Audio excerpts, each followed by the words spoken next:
Oke, kita masuk kepada materi berikutnya, yaitu tentang hukum Ohm. Ini masih dari bagian konsep kelistrikan, artinya masih materi yang sama dengan pertemuan pertama yang sudah dibahas. Jadi hukum Ohm di sini diperkenalkan oleh George Simon Ohm, ini harusnya pakai E. Kemudian besar arus listrik yang mengalir melalui sebuah penghantar atau konduktor akan berbanding lurus dengan beda potensial dan tegangannya dan berbanding terbalik dengan hambatannya. Ini adalah bunyi dari hukum Ohm. Jadi berdasarkan dari hukum Ohm ini, dia mengatakan bahwasanya arus listrik I itu dia mengalir melalui sebuah penghantar berbanding lurus dengan V. Berarti I sama dengan V. Kemudian dia berbanding terbalik dengan R, berarti dia dibagi dengan R atau dikali dengan 1/4 R. Sehingga nanti I sama dengan V per R. Jadi ini adalah rumus induk dari hukum Ohm yang digunakan nanti di dalam menganalisa rangkaian. Jadi sampai saat ini masih digunakan hukumnya. Jadi ini istilahnya bapaknya listriknya dari ilmu listrik. Jadi dari hukum Ohm ini yang I sama dengan V per R nanti bisa kita mengembangkan rumusnya lagi, membuat turunan rumusnya seperti ini. Kalau daya, nih daya, rumusnya V kali I. Tegangan dikali dengan arus. Kemudian kalau dia yang diketahui I-nya tidak ada, I tadi kan adalah V per R. Nih, V per R. Kalau I ya, I-nya kita ganti dengan V per R, sehingga nanti dia akan menjadi V pangkat 2 dibagi dengan R. Atau V-nya Anda ganti nanti, kalau V di sini kan rumusnya di sini itu adalah I dikali R. Nah, I dikali R, kemudian dikali lagi dengan I, sehingga dia menjadi nanti rumus daya itu adalah I kuadrat dikali R. Jadi rumus induknya itu adalah VI sama dengan V per R. Kemudian rumus daya adalah V kali I. Jadi itu nanti yang Anda variasikan saja.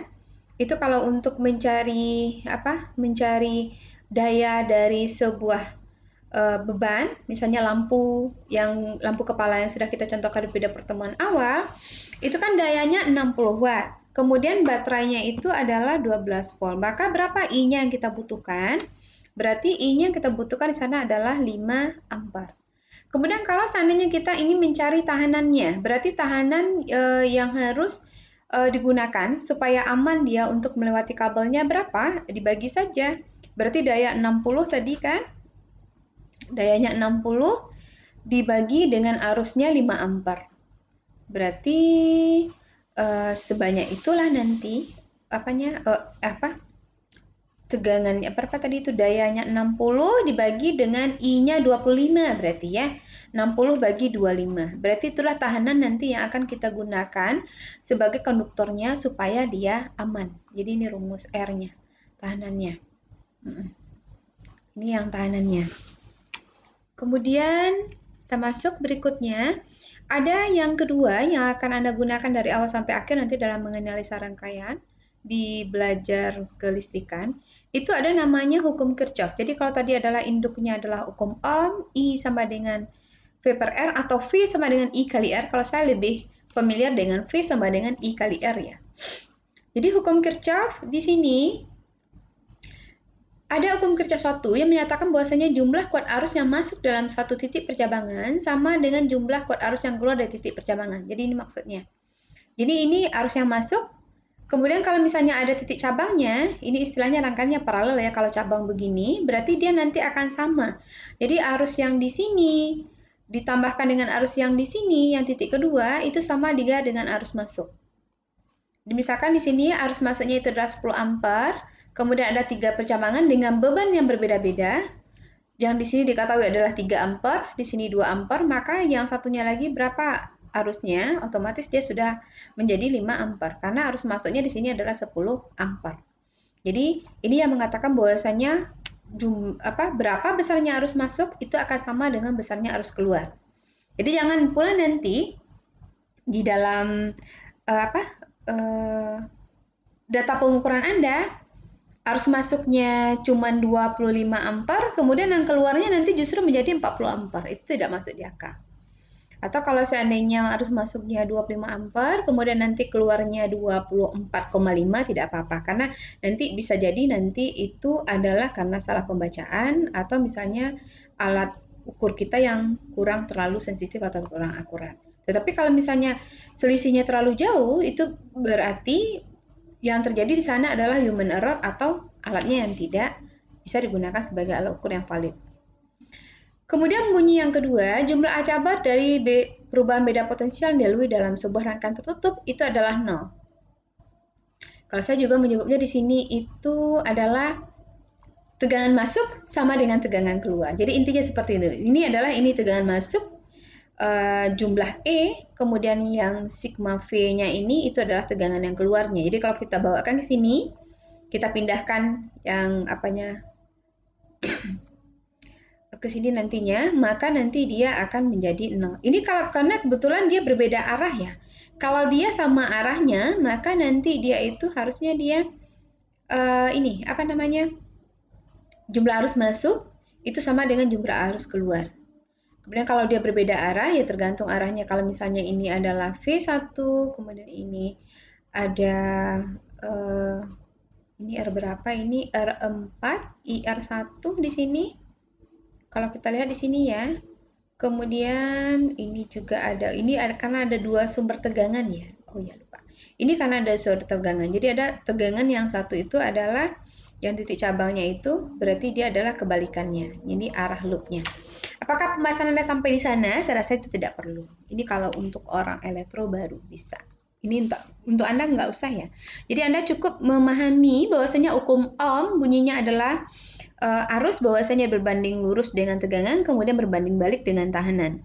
Atau lebih tepatnya I sama dengan V per R, atau V sama dengan I kali R. Kemudian hukum Kirchhoff, jumlah arus yang masuk sama dengan jumlah arus yang keluar untuk titik cabang. Tetapi kalau untuk arusnya dari rangkaian seri, itu dia harus sama. Ini titik cabang. Kemudian ini otomatis nanti jumlah tegangan masuk juga akan sama dengan tegangan keluar. Kemudian kalau yang ini karena dia menggunakan dua potensial yang berbeda, kemudian berbeda arahnya, maka penjumlahan dari beda potensial atau jumlah tegangan dari sebuah rangkaian yang berbeda arah, maka nanti dia akan sama dengan 0. Jadi cukup itu saja yang Anda pahami. Oke. Kita masuk kepada rangkaian seri dan rangkaian paralel.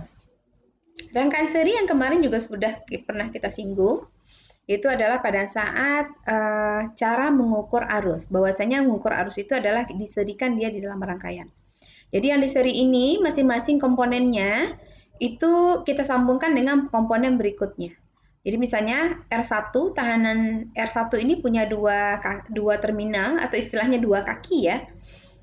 Ini ada terminal pertamanya, terminal kedua, R2 juga punya terminal, 1, 2, kemudian R3-nya juga punya dia dua terminal, R1 dan R2, dan ini Rn ini adalah RR selanjutnya. Jadi kalau dia dirangkai secara seri, artinya kaki 2 R1 itu akan dihubungkan dengan kaki pertama R2. Kemudian terminal 2 R2 akan dihubungkan dia ke terminal pertama R3. Begitu juga dengan terminal kedua R3 itu akan dihubungkan dengan terminal berikutnya. Dan ini yang dinamakan dengan rangkaian seri. Dan untuk rangkaian seri, R totalnya itu akan sama dengan R1 ditambah dengan R2 ditambah dengan R3 sampai R berikutnya, sampai habis. Itu adalah untuk R total.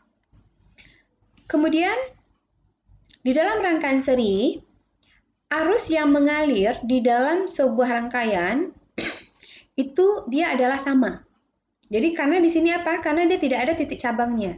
Jadi pembagian arusnya tidak ada karena titik cabangnya sama dan berdasarkan konsep dari hukum Kirchhoff, arus yang masuk harus sama dengan arus yang keluar. Karena titik cabangnya tidak ada, maka arus yang masuk ini otomatis dia sama.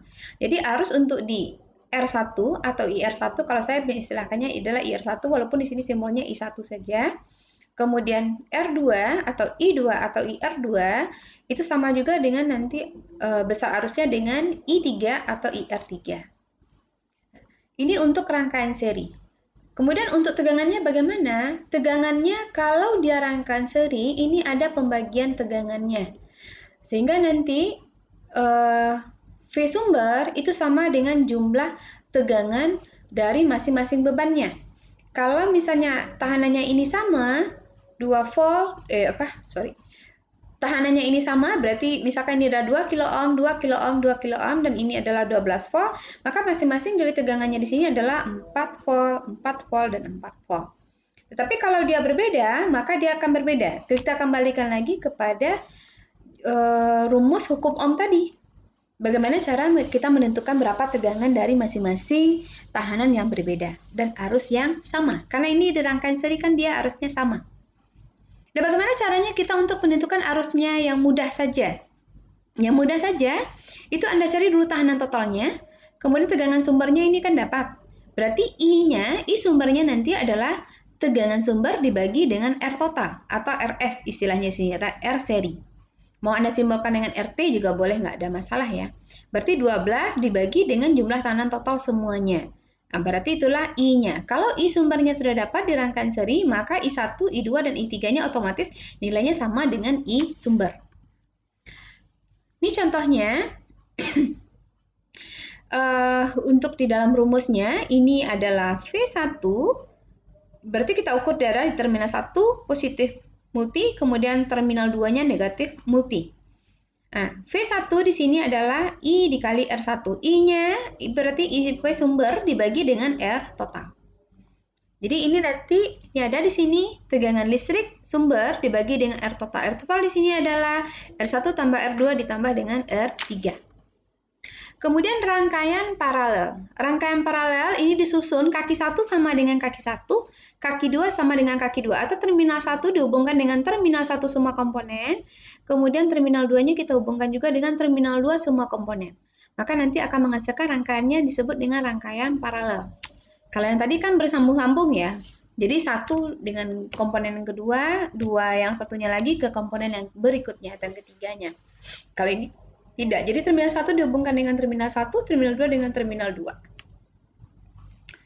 Terus ini lagi ya. Ini bedanya nanti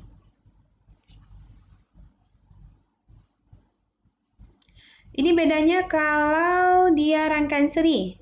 Ini rangkaian seri, ini kalau kita lihat ini bentuknya ini seperti apa ya? Oke. Ini ada switch. Oke, ini ada switch.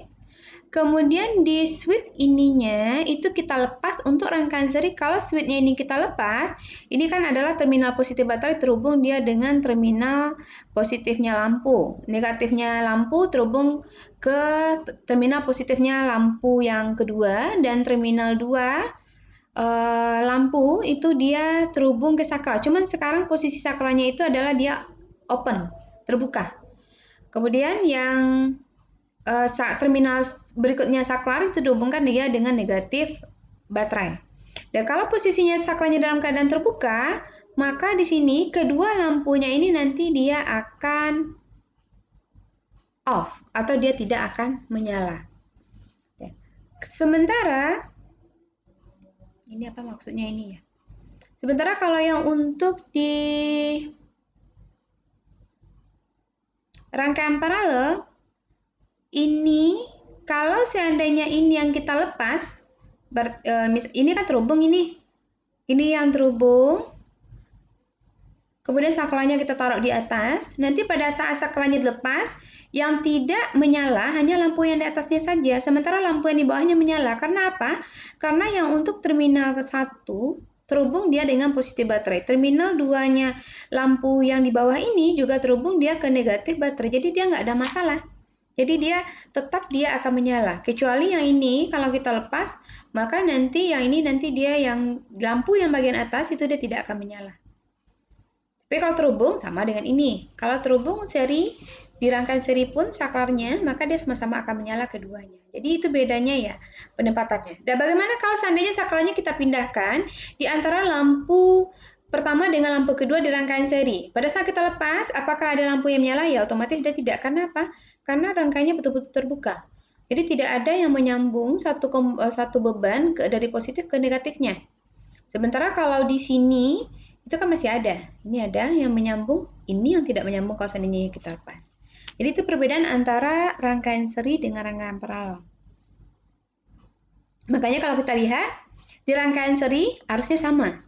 Kalau dia dialiri sumber tegangan. Sementara kalau di rangkaian paralel harusnya berbeda-beda. Tergantung dari bebannya.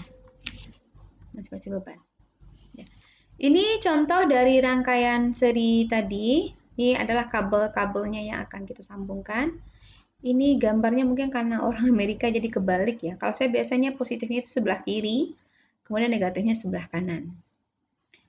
Kemudian ini adalah yang untuk kita hubungkan dengan paralel.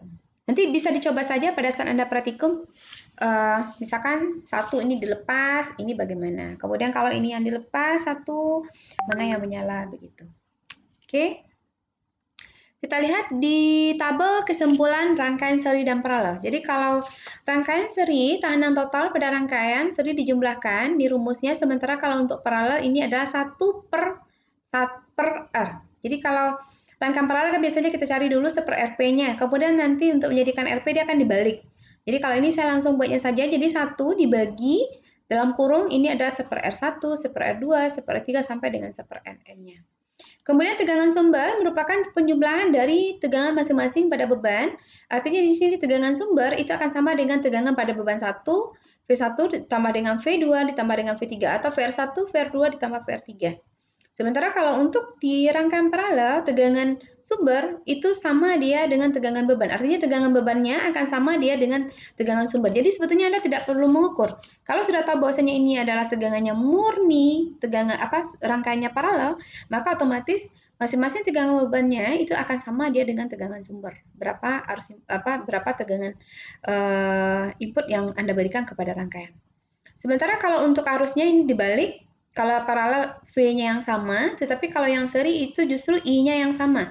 Jadi untuk rangkaian seri di sini, I-nya I1 atau IR1 dia akan sama dengan I sumber. IR3 akan sama dengan IS sumber. Jadi kalau yang pertama kali yang Anda cari itu di rangkaian seri adalah IS-nya, I sumbernya berapa.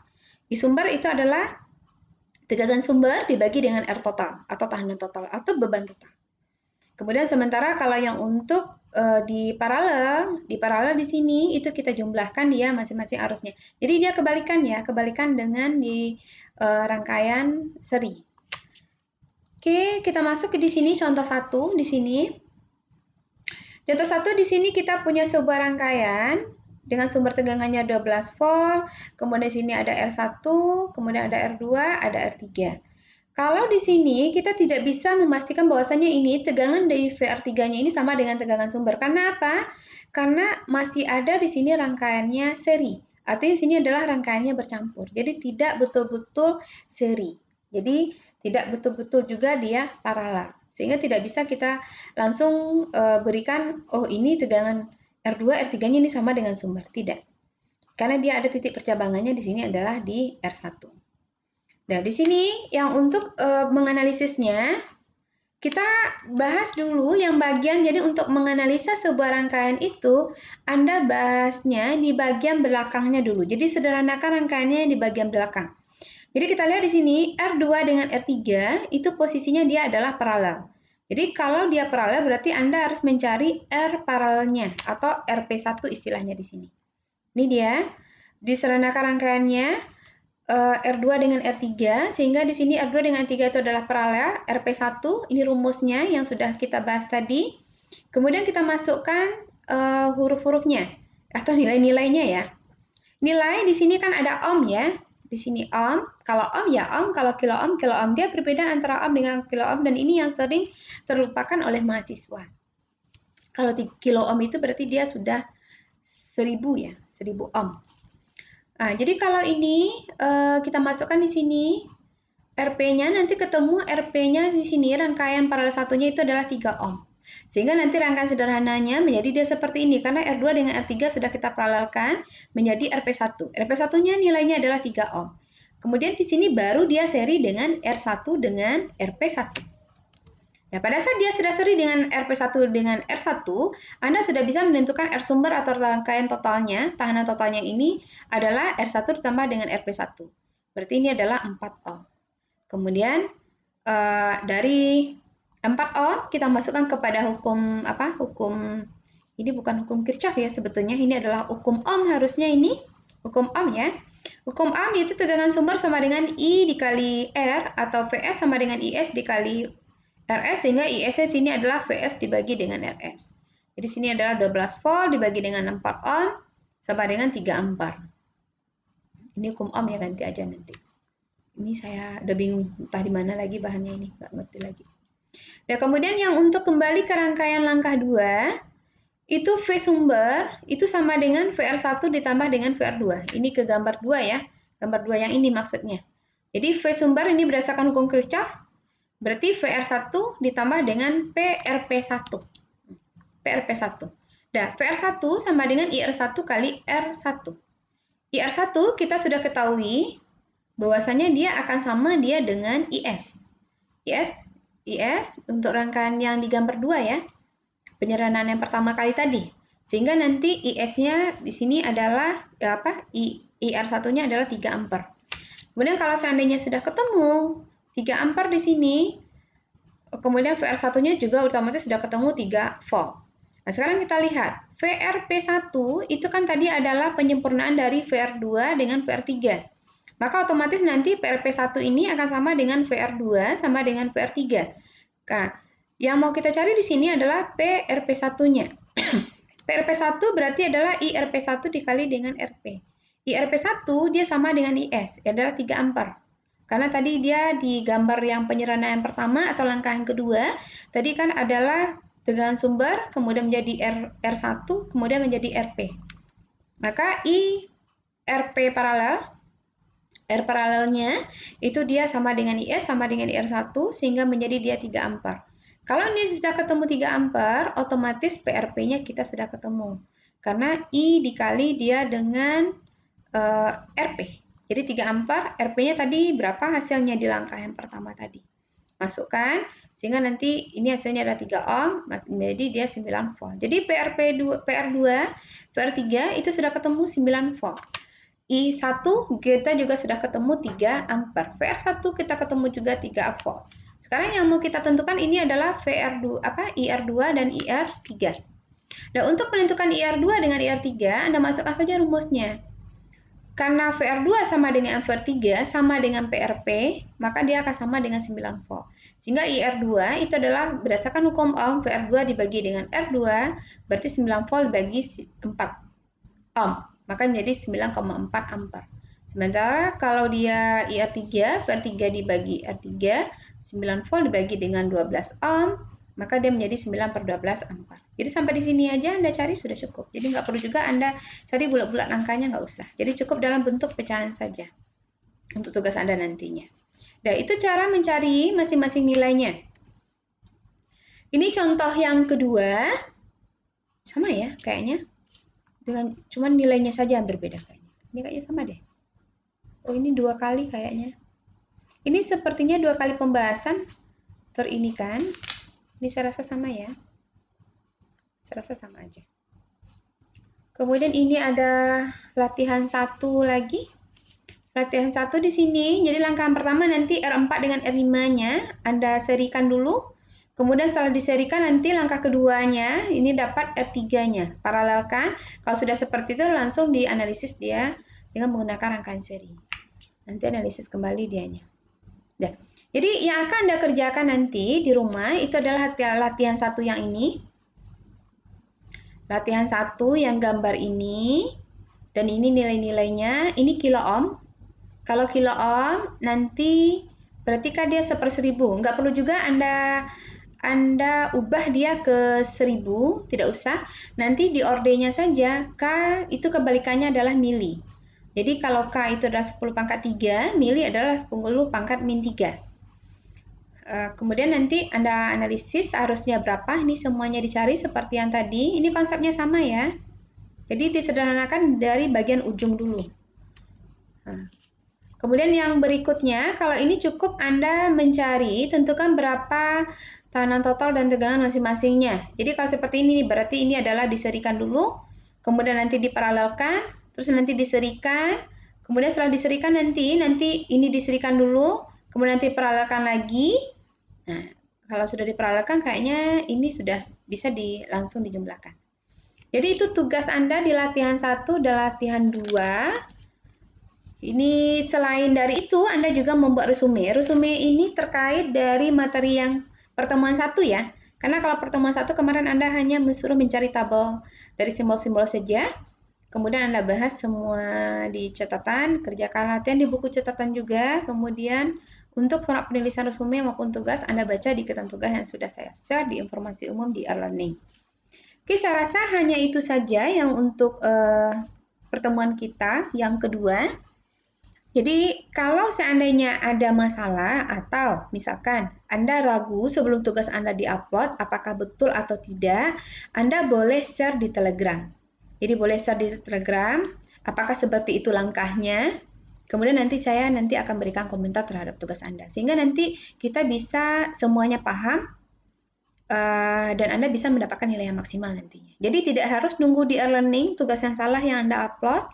Jadi tapi jangan dijapri ya, karena saya tidak mungkin membalas pesan Anda satu-satu. Jadi kalau apalagi pesannya sama. Jadi tolong ditulis saja di grup, tidak apa-apa. Ini tugas adalah kalau bagi saya kalau tugas bisa Anda contek. Yang penting Anda paham pada saat ujian. Tapi kalau ujian memang tidak bisa mencontek. Tapi kalau tugas boleh Anda contek, kemudian boleh Anda diskusikan rame-rame, kemudian itu yang kita bahas. Jadi pembahasannya kalau di e-learning kan agak susah. Kita harus standby di jam-jam tertentu. Tetapi kalau di Telegram, kapan saja bisa Anda share dan kapan saja nanti akan saya tanggapi. Oke, silakan Anda lanjutkan pekerjaan Anda dan lengkapi dengan tugas-tugasnya. Oh ya, satu lagi. Tugas nanti kita uploadnya tidak tiap minggu, karena kalau tiap minggu nanti saya harus merutinkan juga mengalokasikan waktu tiap minggu. Jadi tugas nanti dibuat satu file saja, PDF semuanya. Jadi caranya nanti Anda foto, sepertinya di informasi umum juga sudah saya bahas. Anda foto dianya, semua tugas-tugas ini, lengkap dengan ketentuannya masing-masingnya kemudian nanti Anda gabungkan foto-fotonya itu, atau Anda kalau mau rapi bisa juga Anda pindahkan satu lembar foto itu satu lembar ya. Jadi jangan nanti satu foto Anda masukkan ke dalam Office itu menjadi 4 lembar. Jadi tidak bisa saya baca. Yang penting satu tampilan satu lembar. Jadi atau foto saja kemudian nanti Anda gabung dia menjadi PDF. Jangan kan Anda kirimkan sama saya bukan gambar JPEG, tetapi adalah file dalam bentuk PDF yang merangkum semua tugas-tugas Anda mulai dari ini ya, tugas yang pertama sampai tugas 4. Jadi satu file saja. Jadi jangan 4 file. Kelemahan dari e-learning kita itu adalah dia untuk menelok file itu agak lambat. Jadi pada saat kita saya mencek tugas Anda, dia sudah lambat, kemudian 4 filenya, itu 4 kali juga proses downloadnya yang harus saya lakukan. Jadi untuk lebih efektifnya, kita tugas per 4 minggu. Jadi tugasnya Anda kerjakan tetap tiap minggu, tetapi nanti uploadnya digabung dengan tugas minggu keempat. Jadi pada saat minggu keempat, penyerahan tugas minggu keempat, nanti baru Anda submit dianya. Atau 3 minggu juga boleh. Nanti saya lihat ya. Bagusnya per 4 minggu aja. Jadi nanti kalau menyangkut tugas, jadi tugas yang diusahakan nanti tugas yang dimasukkan adalah tugasnya yang sudah benar, sehingga nanti solusinya kalau seandainya tidak paham, silakan Anda chat di grup Telegram kita. Jadi nanti akan kita bahas. Oke, saya rasa hanya itu saja. Saya akhiri dengan Assalamualaikum warahmatullahi wabarakatuh.